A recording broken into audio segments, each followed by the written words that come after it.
making a last-ditch tackle. The issues he's had with injuries and HIAs and the tournament he's having is endearing. Yeah, it's massive. Like, I think just their ultimate work rate for each other is just huge. He has an engine like we've never seen. I think Bard is probably coming up behind him with that as well. But their work rate for each other is just phenomenal. And if they can keep that going, like, he'll be unstoppable. What is that then? Just with James, I think one of the most things that I'm most impressed about this Six Nations is his leadership and his decision making. And even last week, so he would have started with Ian Henderson. Ian Henderson would have been calling the lineouts. So then Hendy goes off injured, and then we call him Cheese. So Cheese starts calling the lineouts. But then with everything that's thrown at him as well, with two hookers gone, with Josh throwing the ball in, being able to call a line out in an international Six Nations game with everything on the line, he was able to do it, and he was able to call the right calls when. So like, it was just so impressed with how he handled that. So I put it to you this way, right? Ireland under Farrell look a team that is almost enjoying life more than it did under Joe Schmidt. But could a Joe Schmidt coach team have been able to almost as seamlessly cope with the adversity that happened in Edinburgh as an Andy Farrell team? Like, it's a hard question. Like, on the day, yeah, we probably could have made those sort of splits. Yeah, absolutely. You know, like, back in the day, Shawnee O'Brien was a good thrower in the ball as well. Like, so like, I would have backed us to do anything, you know. But like, it's hard to hypothesize about it. Like, like, what has Farrell brought that Schmidt didn't have? God, a lot. Like, their open play attack, I think you just can't tell what they're going to do. They've so many options there, which is fantastic. I think just, like, it sounds really silly, and you would hope that a lot of players would anyway, but I actually just think they just love to play the game and love to play for each other. And even just hearing that the family were brought in during that captain's run on Friday. Well, the photo of Farrell and his grandson. I mean, how of course it made the front of every paper. How would that not bring a smile to your face? Yeah, I just think he's really brought in a whole community spirit to it, and as I said, like, they're just enjoying playing with each other. And yet Mike Catt says, like, they can play an awful lot better in terms of that sort of style or whatever.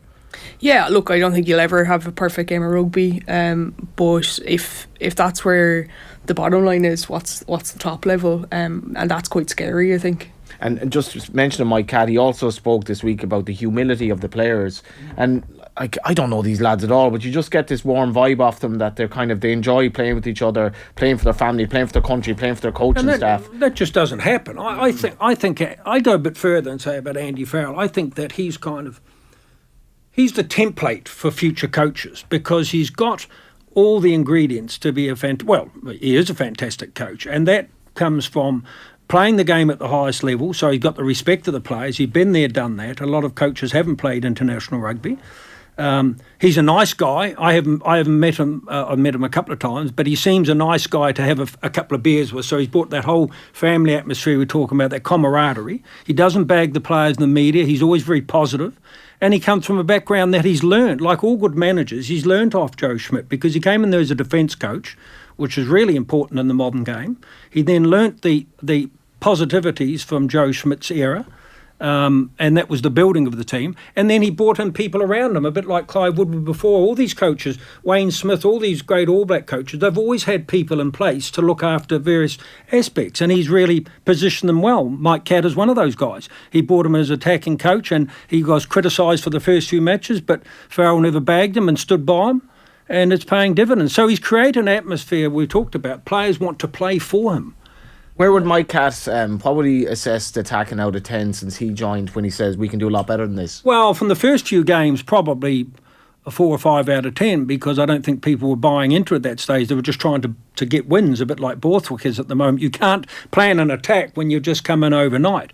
But I mean, now he'd have to be looking at an 8 or 9 out of 10. Yes, of course, it's like golf. You never have the perfect game, but the introduction of guys like Mac Hansen and Lowe and the back three, I mean, they're world class. You know, you've got the two lads from the Southern Hemisphere. They bring a smile to the whole group as well, don't they? The two wings. Well, especially James Lowe. Yeah. I used to think, was it his mouth guard or was he always just...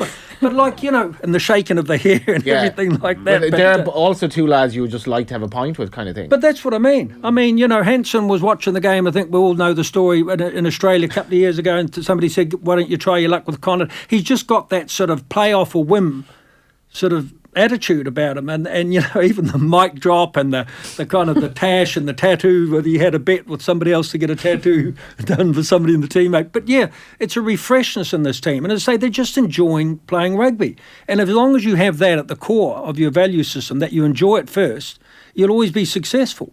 Why would my cat say that as well, where he's like, we can do an awful lot better attacking?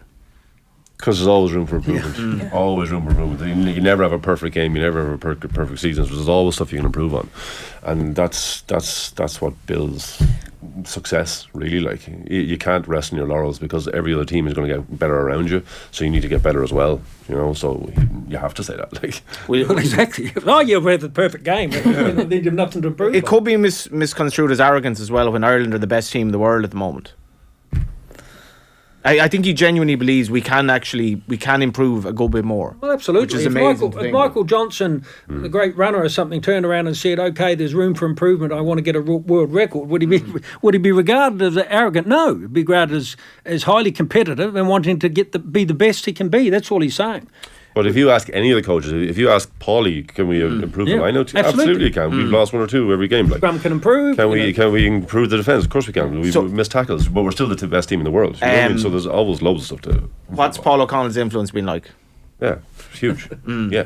Like any surprise at all at his success? No, absolutely not. No, like, do you know what I mean? He did it when he was a player, and he's doing it now when he's a coach, and he just is instilled obviously an ethos around the line out, and we're just taking the easy ball, and we're getting the majority of them. Do you know what I mean? So and it's just a fantastic platform to play off, and I think he's done a so fantastic much respect job too, hasn't he? Absolutely, yeah. That's what we talked about Farrell. So much respect. If you're like Ryan Baird and James Ryan and Look, Kieran Treadwell, he was and all the young the lads, post on the Paul wall. O'Connell's coaching you, like, do you know what I mean? It's brilliant.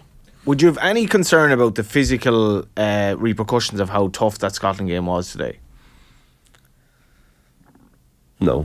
No. You were unbelievably confident. I'm not unbelievable. We're the best team in the world. Yeah, we beat New Zealand. Yeah, we were. Yeah, you were. As I said, I'm not unbelievably confident, but I'm hesitant and wary as well. You know, but I think obviously we are going to win. There are obviously some injuries, but I think as Brent said, it's the depth that we've kind of built over the last while that will stand us.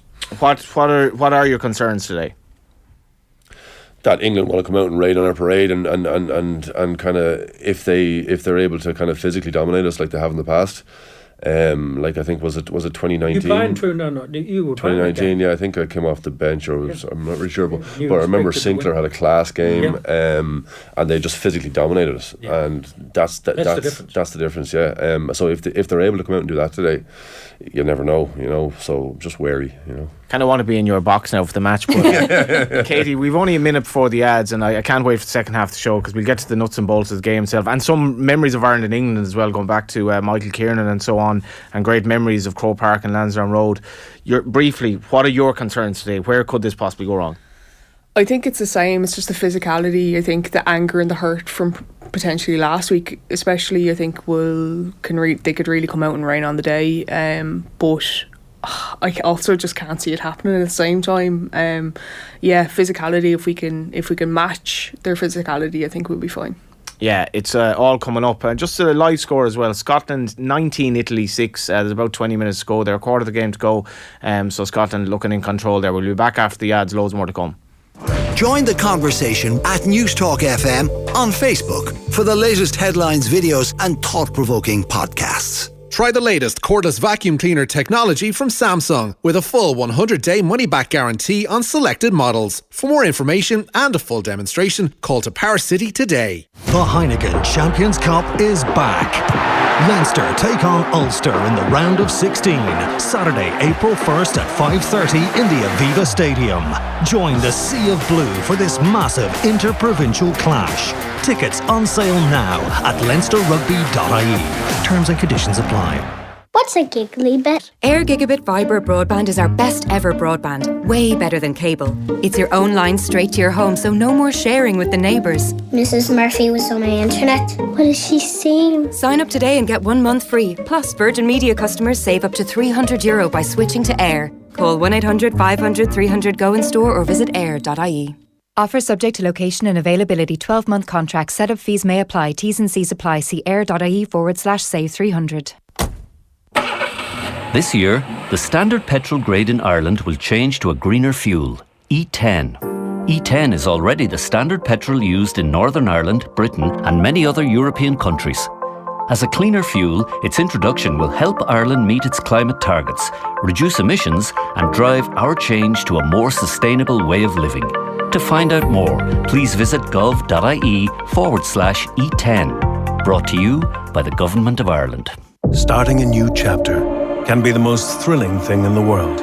And the new all-electric Audi Q8 e-tron range marks the start of something even more exciting.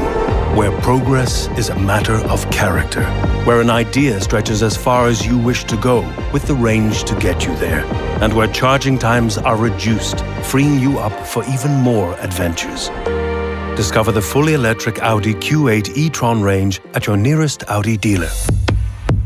Everyone likes a bargain. The spring clear-out is now on at Flanagan Cairns Bray. There's discounts on most stock, including display sofas and mattresses, with huge reductions of up to 50%. There's discounts on rugs, mirrors, pictures and lamps. And there's free assembly and recycling of your replaced bed or mattress. So hurry, the Flanagan Cairns spring clear-out is now on. Flanagan Cairns, Bray Retail Park, Flanagan Cairns, furniture for life. March into spring with hotel breaks from just €80 per night. Choose from hundreds of incredible Irish and new European hotel deals at gobreaks.ie. Go Breaks! Scenes of the earthquakes in Syria and Turkey have touched the world. The crisis may no longer be on the news, but the needs of children are only increasing. UNICEF is helping children in urgent need of shelter, food, water and hygiene essentials. So please visit unicef.ie and give what you can. Thank you. In a big sporting week, the Irish horses did us proud at Cheltenham. Discover all the great stories behind the winners in the Irish Field this weekend. Our on-course team of Leo Powell, Rory Delargy, Mark Boylan and Ronan Groom dissect all 28 races. Speed figures guru Andy Bate crunches the data and we pay tribute to the amazing Honeysuckle. There's over 30 pages of festival coverage, including photographer Pat Healy, with all the gossip from behind the scenes. The Irish Field, we're all about the horse. Follow at Newstalk FM on TikTok for the latest news, reports and trends from our presenters and reporters. On 106 to 108 FM, on the Newstalk app, powered by Go Loud and smart speaker.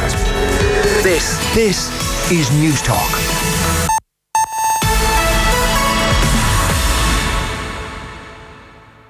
It's 2 o'clock. Good afternoon. I'm Sean O'Regan. A man has been charged with the murder of Emma McCrory in Dublin late last year. 53-year-old George Turner, with an address at Fairview Avenue in Fairview, appeared at Dublin District Court this morning. The court heard he had a history of mental health difficulties and was asked to recommend he receive a psychiatric assessment while he's in custody. Miss McCrory, a mother of two in her 40s, died after a fire broke out at her house on the Howth Road in Clontarf 10 days before Christmas. The US president believes the International Criminal Court's decision to charge Vladimir Putin is justified. Joe Biden says his Russian counterpart has clearly committed war crimes. The ICC's issued an arrest warrant over allegations Moscow forcibly deported children from Ukraine. But Sergei Markov, a former advisor to Mr. Putin, says the claims are baseless. The stupidity and irresponsibility of the International Criminal Court. It's the policy of the Russian government to save children, not to steal children. A teenager is in a serious condition in hospital after a single car crash in Kildare last night. It happened at around 10 o'clock on the Rathangan Road in Monasterevin. Two other teenagers were taken to Midlands Regional Hospital to be treated for their injuries. Gardaí are asking anyone who may have seen the crash or anyone who has dashcam footage to come forward and make it available. Donald Trump says he expects to be arrested on Tuesday in the criminal case in New York involving hush money payments to porn star Stormy Daniels. The former US president posted on Truth Social in block capitals that illegal leaks from the Manhattan District Attorney's Office indicate his arrest is imminent. He also urged his supporters to protest and take back our nation. Finally this hour, the countdown to kick off at the Aviva Stadium is on as Ireland host England with a championship and Grand Slam up for grabs. We asked these people who they think will come out on top this afternoon. I think Ireland will win, but I hesitate to say that in case a curse is put on them. So may the best team win, and I hope it's Ireland. England's going to get smashed. Come on, England! The only way England will win is if Ireland don't turn up, basically. But in sport, anything can happen. Best of luck to Ireland, and that's your news update at 2:02. News Talk weather. Thanks to Ryanair. Plan the perfect Easter family getaway with flights to Madrid, Paris or Rome.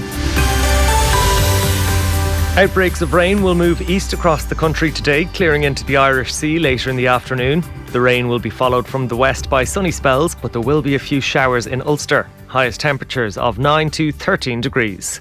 Now you're up to date on News Talk. Off the ball. This is News Talk. Yeah, Italy are making a game of it here. It's going to be back to a one-try game here with 14 minutes to go, and I think as much as we have, obviously, our Celtic cousins and so on and so forth, our great relationship with the Scots, and how much we have in common as national characters and all that, I think it'd be nice to see Italy make a go of this. What are your memories of Ireland v England? I think no game stirs the emotion like it, and possibly rugby does it better than football because it happens so often. Back in 1973, some of you listening in will remember the height of the Troubles.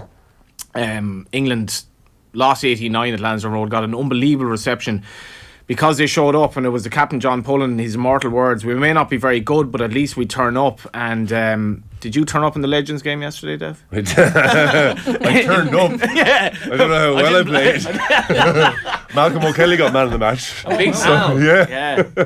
How did it go? It went well. We lost. Most of the tries were like kick throughs or intercepts and stuff. So it was like there was a bit, some hits going in, but it was mostly jogging and a couple of drag tackles. Brent has heard. Brent obviously remembers the Moss Keane line. You're not familiar with the Moss Keane Bill Bowman, so we're not. Brent and I aren't really sure if it's true, but it always makes me laugh. So. This was in the day, as it normally was, where England were heavy favourites against Ireland, and Bill Beaumont and Moss Keane are standing for the anthems, and Bill Beaumont says, "May the best team win, Moss," and he goes, "Geez, I hope not." Another language used. I heard it was the referee said, "Hey guys, have a good game, may the best team win," and Moss turned around and said, "I F and hope not." Okay. Moss stories. We'll get back to some memories, but first of all, Johnny Sexton, so it's his last Six Nations game. Talk to me about him and where he stands in the pantheon of not only Irish rugby greats but Irish sporting greats. Jeez, where to start with him? Look, Johnny's been superb from probably day dot when he came in, and I think he's just grown into this leadership role as well, which has been great. He puts his body on the line. He expects so much from himself and others around him, which naturally just brings on a team, I think, as well. I think without him, we obviously probably have a couple of questions over who's going to take that jersey next. But where are we on that in your regard? I don't think we've cemented probably second 10 just yet. It's probably one of the only positions we probably haven't, to be fair, but it's really difficult when someone like Johnny Sexton is ahead of you as well, so we've a bit of work there to do. But I think even looking at the under-20s coming through, I think there are people there. We just have to make sure we nourish them and bring them forward with us. But yeah, what an unbelievable sports person. You know, the atmosphere at Lansdowne in the rugby game has been criticised and all of that, but I think it's notable in the Six Nations this year that people aren't necessarily going for a drink in the middle of the game, certainly in the France game. And you do feel today, with all that's going on, the Grand Slam, first time if it happens in Lansdowne Road, and the Johnny Sexton thing, this is going to be a special day to be there. Yeah, it's going to be a massive weekend, or massive game. Like, the atmosphere, I think, will just be magic from from as soon as you step into the stadium, never mind from the end whistle. But look, I think obviously, as you said, Patrick's weekend, England, I'd say half people are still going to be celebrating from yesterday, we'll call it. I think you had different words over the break. Actually, I did, but we won't go there. Yeah, look, I think it'll be absolutely magic, and I think it'll be a game to remember. Absolutely. We spoke about your school's rugby memories. What did you come across a young Johnny Sexton in those days? Yeah, since we were in 4th and 5th year. Yeah, always played together since school days.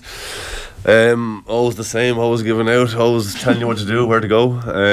That's what's made him so good, though. You know, I think. Did you know of him before you played against him, if that makes sense? Or was there? I knew of like this class 10 in St Mary's. Right. Yeah, What was the chat at that time? Just that they have a class player in 10. Yeah, like I just chit chat really, like you know, the same of that they were talking about. Oh, there's this freak playing for Castleknock College kind of thing. Like. Who was that? Was that a term of endearment, actually? yeah, absolutely. Yeah. And what, after that, then, so you play against him, you play with them. How can you put him into words at this stage? Do you know, it's hard. Like I think Peter Mahoney said it well during the week that he has made rugby better. You know, he's made Irish rugby better, and obviously the rugby world is better for having him in it. And I think it's a testament to him of the amount of games he's played, the amount of Ireland games he's played, the amount of points that he scored, and just how the esteem that he's held in by everybody. And I just think he's been a phenomenal player and ambassador for the game. So I can't say anything more about him, to be honest. Like I think everyone else has said it already. Like, you know, isn't it more as well that like an out half in say Popey's era was one thing, an out half in this era where the hits that he's taken and for his longevity and consistency as well at this stage of his life to still be the player that Ireland are almost like, how do we replace this one player we still don't really know the answer at this stage of his career? Yeah, I know. Yeah, like, but again, any world class player is going to be hard to replace. You know what I mean? And then whoever does end up becoming the next heir to the throne, I suppose that we're going to obviously build the team around them, I suppose, but. He's just done such a phenomenal job about shaping the shape that they play with and the attack, and I'm sure like he's worked with Joe, he's worked with Faz to shape their attack, and it's kind of grown with them as a team, and obviously he has the key to how it ticks, you know. So I think it's whoever takes over after has to kind of shape it themselves as well. Yeah, and that's the key thing, isn't it? Like, be yourself as well. Don't be like, what would Johnny Sexton do? Absolutely. Yeah. What's he like as a character? Like in terms of, because you can't be that good without having something special about you in your head as well. Something special about you? He's not special. Like. Look, do you know, he's a very personable guy. Like everyone gets on him. He loves to laugh and a joke. He can be a bit of a messer as well, slagging. But again, he's still quite intense when it comes to training, when it comes to his preparation, his everything else. But when it comes down to it, he's a good guy, good family guy, good friend. You know, so he's just a top guy. Where does he stand in the out halves that you've seen since you came to Ireland 30 years ago? Well, he's, as Dave said, in American sports terminology, he's the quarterback. Yeah. You know, he runs the whole show, and you need. You know, he's probably saying he's a bit misunderstood personality-wise, but you need an abrasive guy that can run the cutter, as I used to say. You need an abrasive guy that's going to give out to other players around him and that. So that's not what he's like off the field, but he's just ultra-competitive. Where he'll stand... if Ireland win a Grand Slam, he's going to... Well, he probably is now Ireland's most decorated player. If you look at World Player of the Year, if you look at the European Cups, if you look at the Grand Slam before, if they win another Grand Slam, he'll certainly be Ireland's most decorated player. And I would put it to other players, will he be Ireland's greatest ever player to date? And that's a debate. Because other people, obviously Brian O'Driscoll comes in that fold, Paul O'Connell maybe comes in that, Keith Wood. There's been a lot of marvellous players, not as decorated as him. Because remember, Brian O'Driscoll never actually won the World Player of the Year. Johnny Sexton has. I still think people would say that Brian O'Driscoll was the best in the world at his position, which was the centres, whereas Johnny Sexton's going to come up against Dan Carter, Johnny Wilkinson, you know, those sort of players of his era. But certainly... he will be one of Ireland's greatest ever sports people, not just rugby, one of Ireland's greatest ever sportsmen because of his achievements. And if they go on to win a World Cup, which they could, then yes, he may well turn out to be one of the greats, but he's certainly one of the greats of rugby. There was that moment in the URC game against Connacht in the RDS. The game was effectively over, and he took this really heavy hit to the face, and you remember there was a big concern about him. I was just like, you're absolutely mad. Like, you're literally, Ireland have the biggest Six Nations campaign, possibly the biggest year of your career for Ireland, and you're going into this tackle 60 minutes into a game you've won against Connacht in the RDS, endangering yourself, and that's obviously part of his genius. Yeah, I think he just, like, I suppose that's what you love about him as well, isn't it? Like, he gives everything every time he steps onto that field. Super competitive, just wants and expects more every time. But then there's also that huge belief within himself, but also for the rest of that squad. And like, yeah, he's absolutely mad at times for sure. But I suppose I don't think he can control that at times. He's had to battle a bit too, hasn't he? Yeah, absolutely. Contemporary at Leinster, so he had to go off to France, then behind Rog, and all those sorts of things. So he's had to battle for his position. But just going back, you wouldn't want a player that's not going at it, because that's the way that he plays. And, we've all played at a level here where sometimes if you hold back, that's when you get injured. Yeah. So I fully expect him to be still going at it as hard, that he's not the type of player to step back and say, I don't want to get injured here, I've got the rest of the season. But because he's not that type of player. He's a player that meets the defence on the gain line. He loves to tackle. He loves to be abrasive in the clear out and all those things. That's part of his game, Yeah, like I want to just go back briefly to Andy Farrell as well. And I kind of compared it a bit to Jack Charlton earlier in that I think we have an affinity with people from the north of England, I think in Ireland, and Andy Farrell just seems to have brought this thing to the team where people want to play for him. He just seems like a nice guy. What would you say about him as well for somebody who actually knows him and has dealt with him? Because as somebody who's never met him, I feel like I know him, if that makes sense. Yeah. As you say, he's quite a nice guy. People like him. And he's bred this environment that people like to be in. They like to, and like, there's nothing better than being a team that's winning. And once you win, you want to win more. And obviously, it's a really good environment to be in when the feeling around it is so good. And he is just one of a number of coaches, obviously, who is facilitating that. And everyone gets on so well. And as we alluded to earlier on, he did really good things with bringing families in and getting family days and just really getting a good environment there for the players. And people enjoy it, And as I said, once you start winning, you want to do it more. And he has, as I said, bred that environment. When you worked under him, has his success since surprised you at all? No. Like, Joe built the foundation there, and Faz has just built on it. Do you know what I mean? And I think he's added his own little things to it as well. And along with Paulie and Mike and Simon, do you know what I mean? They all have their little parts to play in it as well. How important is that delegation then? When you spoke about Cheltenham and like Willie Mullins and Gordon Elliott are successful because they know that people working under them can ride the horses every day. How important is those guys you mentioned delegating responsibility to people you can trust within your team? That's the whole thing, is it's about trust. Like, do you mean Faz is not going to say anything to Paulie about lineouts or Foggs about scrums or Caddy about but I'm sure he has stuff to say to Caddy about attack and defence, but because he has his own philosophies there as well. But again, it's that trust in your trust in the coaches and trust in the team as well to do their own thing. So it's huge. Your last game was in 2020. What's it like playing England? Was it against England? I think it was. Your last game was actually your last game was Andy Farrell's first runner in charge. So 2020. Obviously, a part of you wants to be out there today, and I imagine maybe not after you had a good night last night. But what's it like playing England? Is it as special as it looks? Yeah, it's the one fixture that you look at and you're like, okay, I can't wait for that. It's the build up to it, everything around it, the week leading up to it.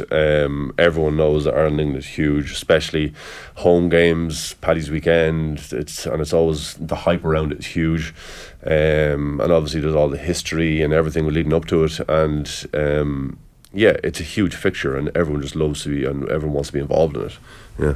Martin Johnson's 2003, what happened then, I think nobody will ever forget that. That was brought up in the Independence Day, and he spoke, I think 5 years ago now, off the ball about what happened then, and yada yada. He put maybe a nuanced kind of impression, but he did say, which really struck me, was like when you remember Willie Anderson against the All Blacks, where he basically went up and squared up them, and Willie, like he said, like, the noise that day, I actually was shaking myself, and I didn't really realise what I was doing. But Martin Johnson did say, like, when they sang the Fields of Athenry subsequently, he was like, that's, I think, one of the only times in my life where the hair stood up in the back of my head.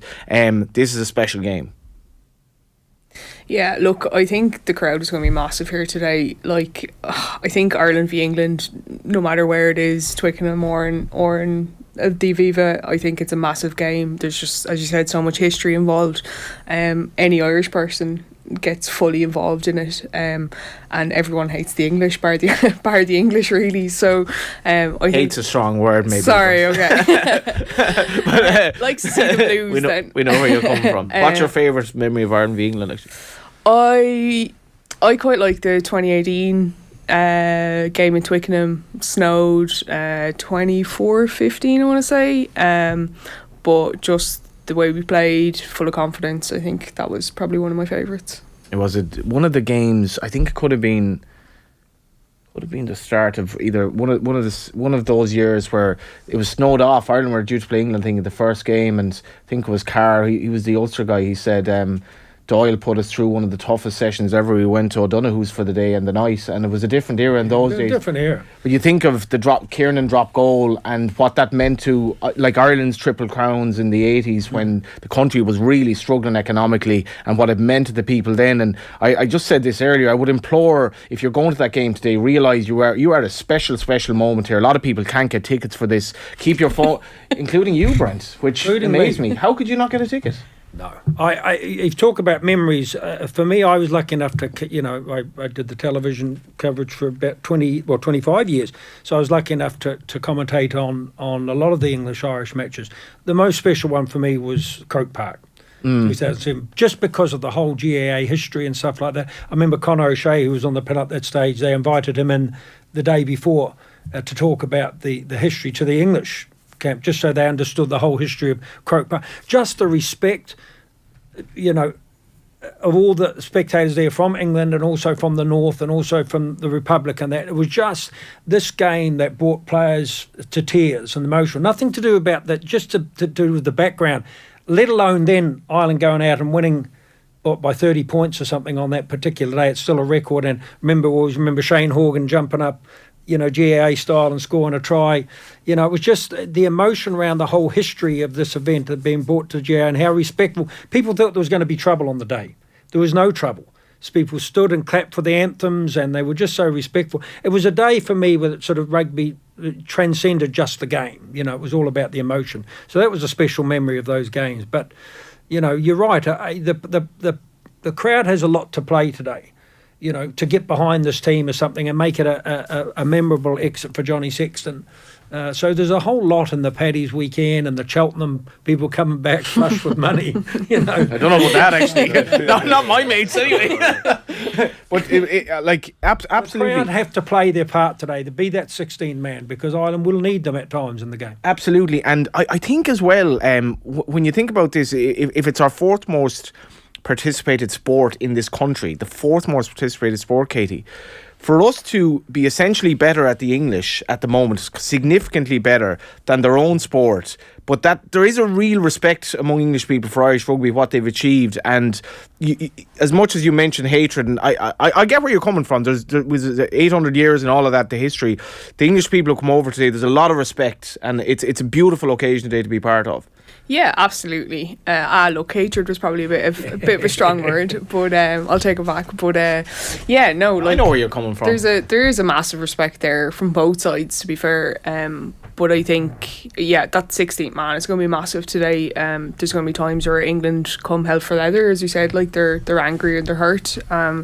And if that crowd can play a part in it, then absolutely we have to see that today. What are your earliest memories, actually, of Ireland v England on the TV? Not too many, to be honest with you. I don't remember 2007. What? I know. I'm thinking of Simon Gagan and all this. I know. I'm talking Ollie Campbell. That's on black and white TV. Yeah. Who's Ollie Campbell? No, I'm only messing. Joking. It would probably be around that 2007 time, but I don't remember the Croke Park game. Yeah. What about you, Dev? I was at the Croke Park game in the crowd. I got a ticket. Another was ticket. class for it. Yeah. Well, a moment like that inspires you to think, geez, if I could do this someday, this would be pretty amazing. Oh, absolutely. Yeah. So I was in the academy at the time. So I was in the academy. So I came out of school in 04, so I was academy 06, and then I was on my first year development contract. So I think I got it through Leinster, the ticket or whatever. I was able to buy one. But I was in the crowd and just seeing it's an unbelievable. John Hayes. Unbelievable occasion. Yeah, the whole crying. It's brilliant. And you think as well, if Sexton were crying before the French game, what's it going to be like today? Because and I don't know, like that stuff. No, I think it was more emotional for that game for some reason, because that was the key game. That was always going to be the key game. You got dangerous words. Yeah, today's the key game as well. Today's the key game. Today's a key. Look, we're all saying what everybody knows, that let's not get overly confident or overly cocky or anything like that, because the worst could happen, and we acknowledge that. But the forwards against France and the second half against Scotland, I was like, this is a phenomenal rugby team. But they're phenomenal. Yeah. Here's the speak coming out of the camps, which is expected, that England are not talking about winning this game. They're talking about moving forward from the defeat. So that, in a sense, tells you something about where a successful game will be for them. In other years, it would have been, we're coming here to win at all costs, and we're here coming for our own Grand Slam, our own Triple Crown, or whatever it was at this stage. They are coming here to put down something and say, look, we've learnt from the defeat against France, and we've got to move the ship forward. The speak coming out of the Irish camp is, if not now, when? We're top team in the world. We've beaten New Zealand away in their own backyard. We've beaten France at home in a tough match. We've beaten South Africa in this stage. If we can't win it now, when do they win it? Because all the aces up the sleeve, Doris is back, Sheehan is back, Johnny Sexton's back playing. All the ingredients are there. Well, actually, yeah, and on that, Dev, where's your pride? They just have to win. And also the motivation. Ireland might have been, over the years, out of the competition. England might have been coming for a Triple Crown. Ireland been nothing better than to spoil the party over so many of those years. But look at the motivation for this Irish team, to give Johnny a send-out. That'll get an extra...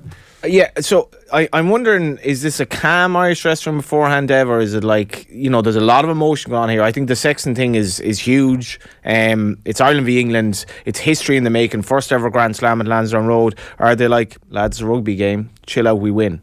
It'll be calm. It'll be nervous. There'll be a lot of nerves. Good or a bad thing? Good. Yeah, good nerves. I think... the thing about having probably a quiet dressing room and things, obviously the nerves and it's good. There'll be no shouting or hooping and hollering. But there'll be a little bit maybe before we go out. So.